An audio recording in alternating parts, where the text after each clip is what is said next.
Hello out there. This is Stacey Sanderson, and I am chatting with you today from my office in Peterborough, Ontario. And I am a psychotherapist, an author, a consultant, and a facilitator around all kinds of things, but particularly what it means to be an empath and narcissistic abuse and recovery, and understanding narcissism and how it touches all of us. And on that subject, I'm going to talk today about spiritual narcissism. This is something that I've been researching and observing for quite some time. I believe it is topical for all of us, but this is particularly geared toward empaths who I think are vulnerable to spiritual narcissism, both with other people and among ourselves.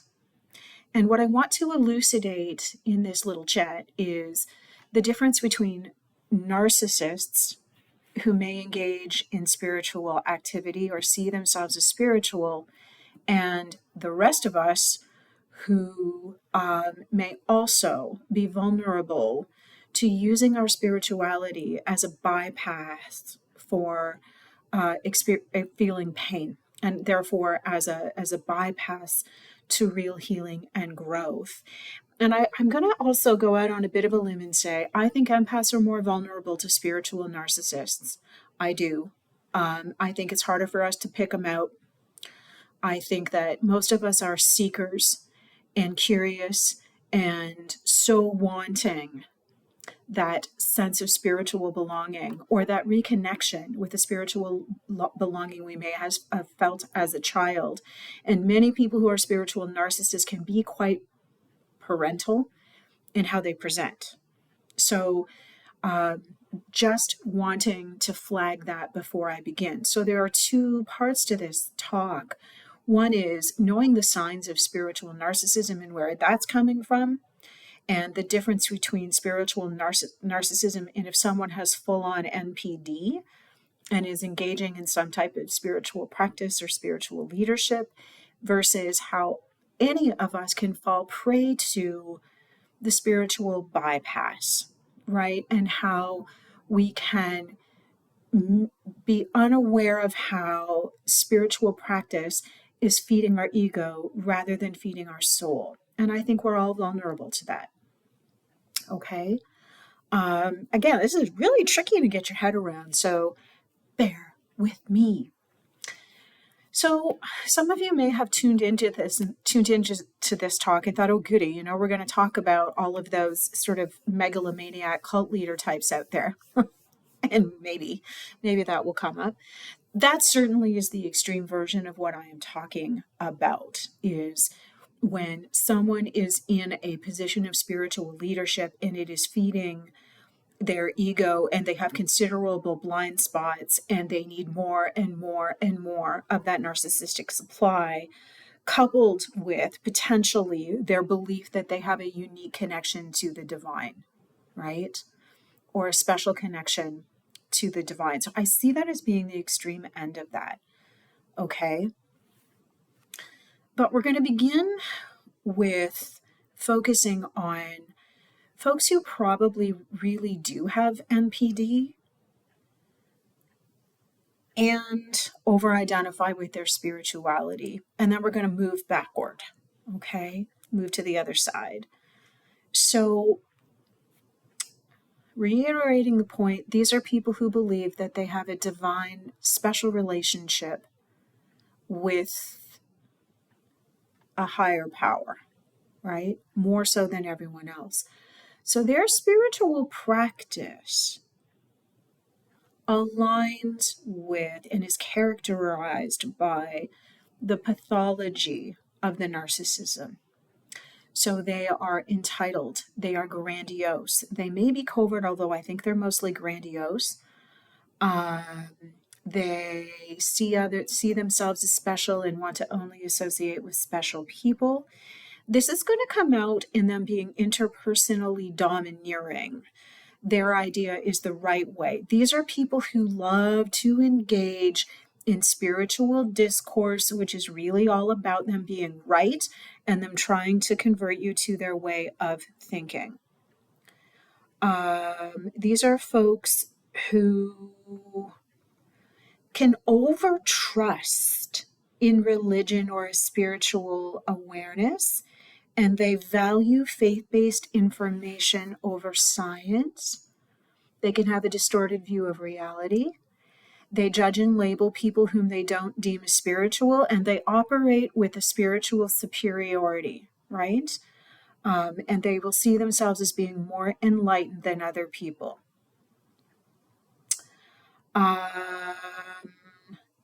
There's a blind spot that they're engaging in spiritual growth when in what in fact they're doing is feeding their ego. This is really hard for us as human beings not to do this, right? So there's no criticism here. These are folks who over publicize their spiritual practice. These are folks who can attempt transcendence as a way of feeding that need for superiority. Transcendence meaning moving into different layers of consciousness. They can attempt to look, dress, and sound like a spiritual person. So they'll have all the accoutrement, right? Might be a cross. It might be, I know that I am acutely aware that there's a picture of the Buddha behind me. It doesn't belong to me. They will lack a curiosity about life, and they will claim to be empathic, but lack that natural curiosity that all empaths have. I always know when I'm in the presence of an empath because the whole conversation goes, do you know this? Did you read this? Did you do that? Do you know this person? Do you know that person? Have you been to that place? Empaths are continually, unconsciously looking to create connection with other people, right? Narcissists, on the other hand, are always looking to exploit other people. It's the polar opposite, okay? These are folks who, this is me speaking off book a little bit, they seem bored with ordinary conversation sometimes, right? It can seem like it's a little bit beneath them. And these are folks who get caught in toxic positivity traps. So everything in their life is okay because they're, doing yoga every day, right? You'll notice that about them. And I think they have interesting speech patterns, as all narcissists do, but they speak in hyperbole. It's hard to understand them, and they speak using a lot of spiritual jargon. Okay? So what comes to mind as I'm talking about this is back in the day when myself and a colleague were teaching meditation as part of a public health, primary health initiative. And we would be, introducing some fairly basic concepts of people who were just learning to meditate. And every time we would have someone in the room who would make it all about the fact that they knew more about spirituality or meditation than we did. Every single time, right? It's like they've lost the plot. But that would be an indicator or a clue as well, right? Their spirituality is better than ours. Their yoga studio is better. The person that they trained with is better than the person that you trained with. The retreat that they went to was better. It's the same narcissistic rigmarole, but in the context of spirituality. To me, this is in keeping with our collective journey into a higher level of consciousness and connectivity. And I think any of us can be vulnerable to be pulled into this. Spiritual narcissists do not deal with their own shit, right? They bypass around it. And I am a big believer in raising your energy and vibration in order to heal, but that is not what I'm talking about. This is about using their spiritual practice as an escape hatch to avoid difficult feelings. Now, this is the place where I think all of us might be vulnerable of falling into. And any of us may have difficulty discerning when our spiritual practice is feeding our soul or feeding our ego.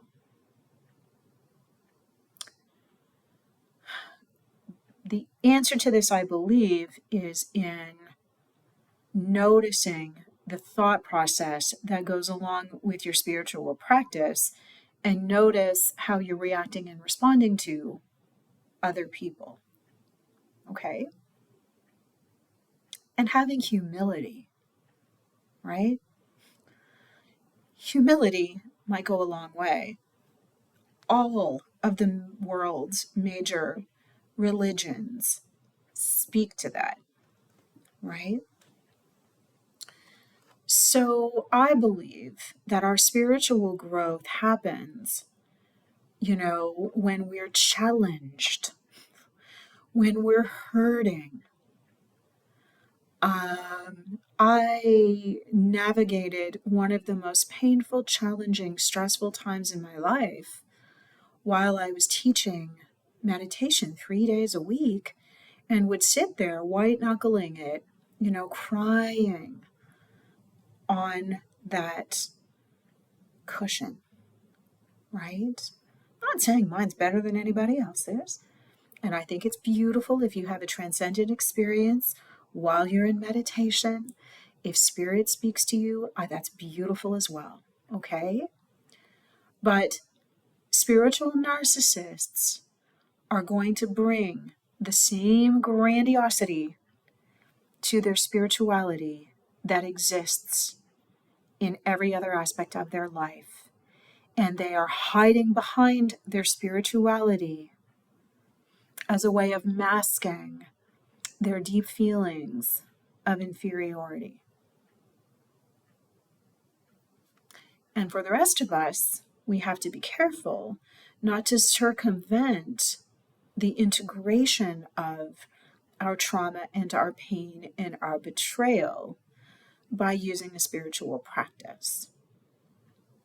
So in the recovery work I do with people in transforming pain to power, we integrate spiritual practice, we integrate meditation, we integrate all kinds of ways of nurturing that spiritual part of you, but with having a deeper awareness and understanding of why we were vulnerable to this wounding, and how we can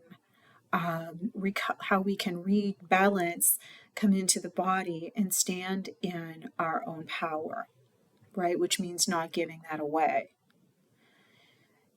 So I may do a little bit more on this. I